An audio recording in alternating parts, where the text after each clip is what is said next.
para recordar los objetivos del curso, ¿verdad? Porque la idea de todos estas inquietudes específicas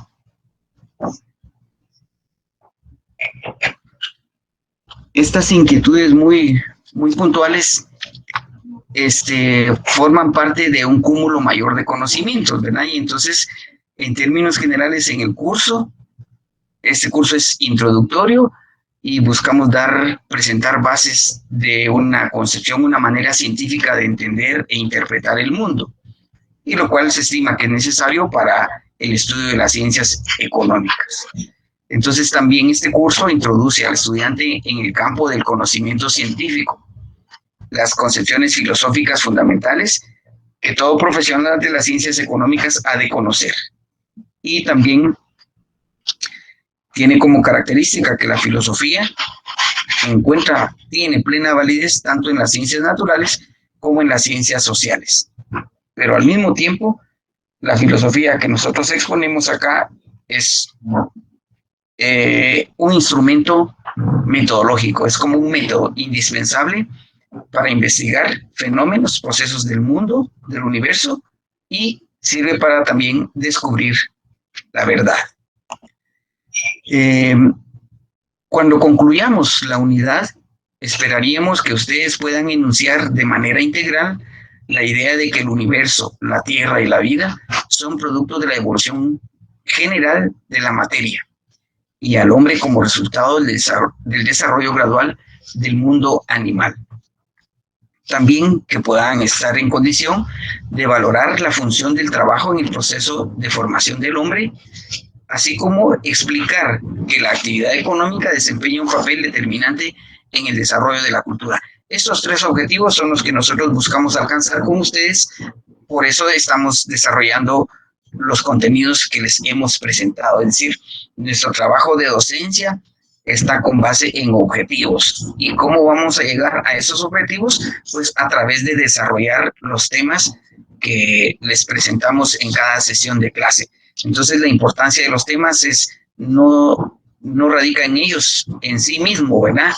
En la temática por la temática, sino porque buscamos objetivos, alcanzar objetivos educacionales con ustedes. Luego, retomando las ideas de lo que conversé con ustedes la vez pasada, en una clase anterior, en resumen, nosotros estamos hablando por ahora del origen del universo, del origen de la Tierra, del origen de la vida, del origen del hombre. Y estas pues son las tres etapas que vamos a trabajar principalmente el día de hoy. Para hoy vamos a hablar principalmente del proceso de la humanización y la importancia del trabajo. El proceso de la humanización, por razones didácticas, o sea, para fines de explicarlo, se divide en nuestros documentos en etapas, ¿verdad? Pero otra idea que hay que tener presente es que todo este tipo de acontecimientos llevaron una cantidad extraordinariamente grande de tiempo. Imaginémonos que debieron de haber transcurrido por lo menos 20 millones de años, ¿verdad? Para que se pudiera dar registro de el homínida conocido como procónsul. Luego el Oreopithecus, que ocurrió más o menos hace unos 13 millones de años, su aparición. De ahí se da un gran salto, digamos, solo es por mencionar pues la idea de la cantidad extraordinaria de tiempo. El Sijántropo, que se tienen registros de hace 2 millones de años. El Pithecanthropus erectus, que tiene un registro de 1,5 millones de años. Y hasta llegar, diríamos, al Homo sapiens, el hombre que piensa, más o menos a unos 60,000 o 50,000 años. Entonces, esto nos sirve como referencia general, porque aquí estamos hablando, en estos procesos, estamos hablando de unas cantidades realmente extraordinarias de tiempo en medio de las cuales ha transcurrido este proceso.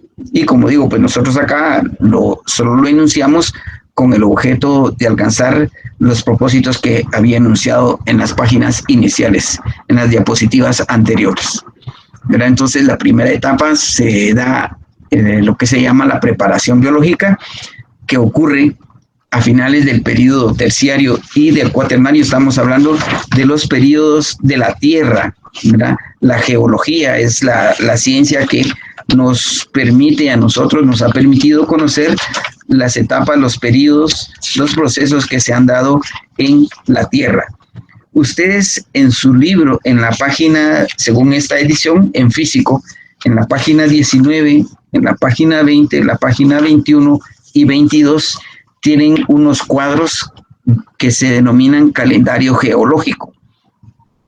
Precisamente que la geología lo ha elaborado para identificar allí de alguna manera muy general cuáles fueron esos periodos por los cuales ha atravesado el desarrollo de la Tierra.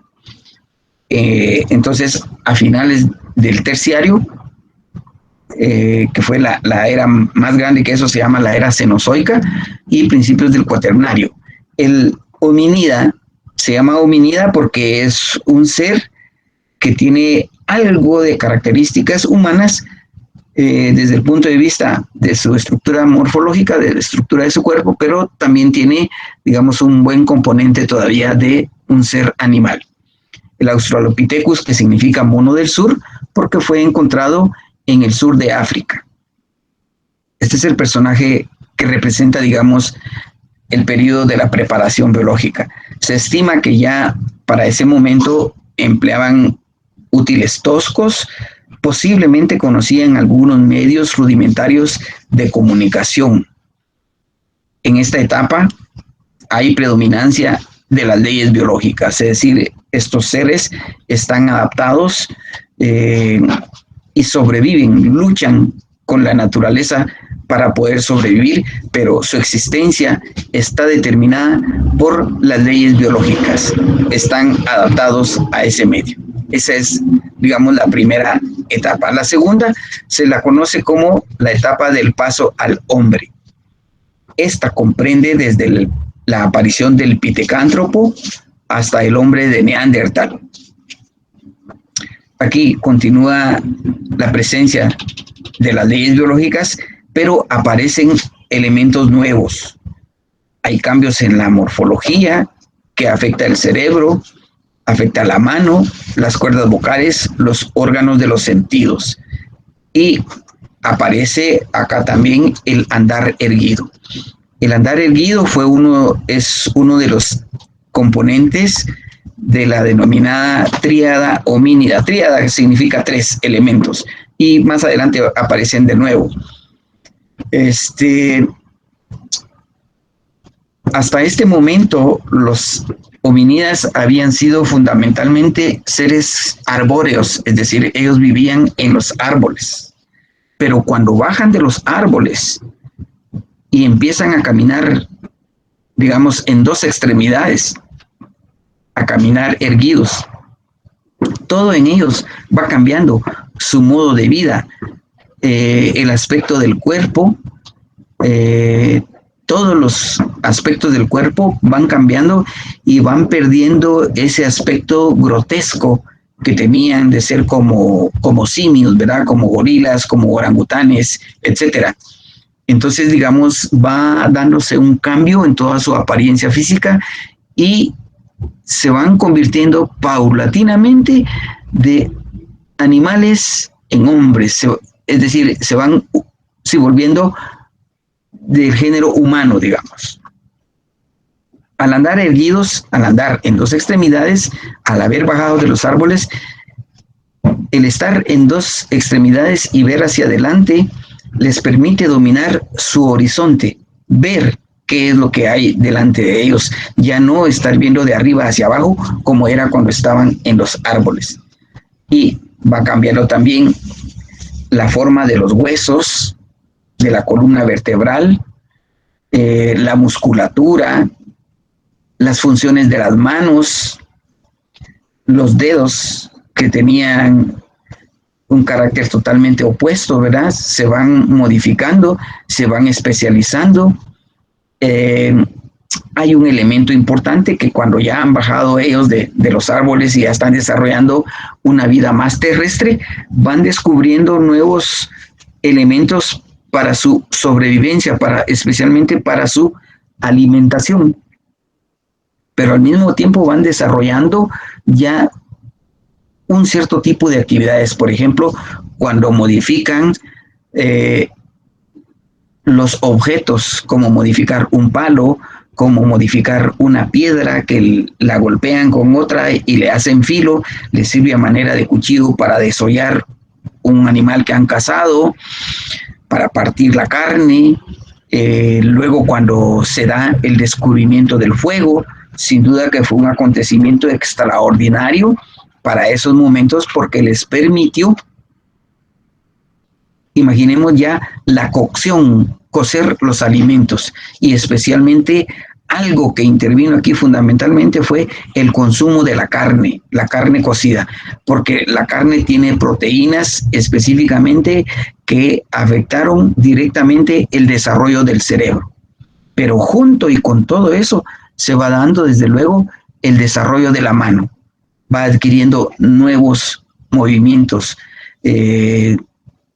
nuevas funciones, el usar cierto tipo de objetos, el repetir miles y miles de veces las acciones, se va quedando grabada en el cerebro de estos nuevos seres, de estos seres. Y también se va dando el desarrollo del sistema de comunicación oral, ¿verdad?